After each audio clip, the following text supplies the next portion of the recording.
voqea bo'ldi, sizlar bilan o'ylashkim keldi. Ishlovimizda onam telefon qilib qoldilar. Bolam menga bitta narsa olib kelib bergan dedilar. Bo'ldi, ona olib boraman, faqat bugun boradigan joyim bor, bir joyga borib mashina ko'rishim kerak dedim. Voy, bolam ungacha olib kelsang bo'lardi dedilar. Keyin teskari menga bu yoqqa kech qolaman va'da qilib qo'yganman dedim. Bo'ldi mayli, bolam dedilar. Shu bilan telefonni qo'ydik. Kia Sorento mashinasini qilyotdik. Chalg'ib telefonni tomiga qo'yib qo'ydim. U Kia Sorento tayyor bo'lgan edi. Uni egalari keldi, ukam topshirib yubordi mashinani.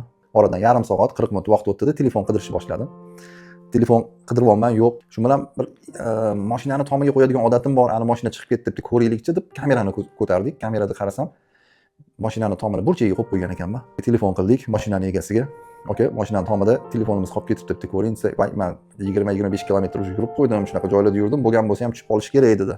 Shu bilan tushib bitta qarasa burchakda turgan ekan. Peshana ter ekan, haqiqatan men shunaqa yurib keldim. Shunaqa 80-90 ham yurdim, yamaklab ham tushdim, garmoshkalarda ham yurdim. Tushib qolmaganiga qoyilman deb mashinani egasi aytibdi. Xullas, aka lokatsiya tashing boramiz desam, почти mahallam ekan. Endi men tanimayman, yangi ko'chib borgan joyim. Xullas, yo'lda ketyapman-da, analiz qilyapman. Onani xohishini Alloh ijobat qilar ekan. Kerak bo'lsa majburan olib borib qo'ydi. Oxirgacha eshitganingiz uchun rahmat. Sizlar bilan o'ylashkim keldi. Joningiz sog' bo'lsin.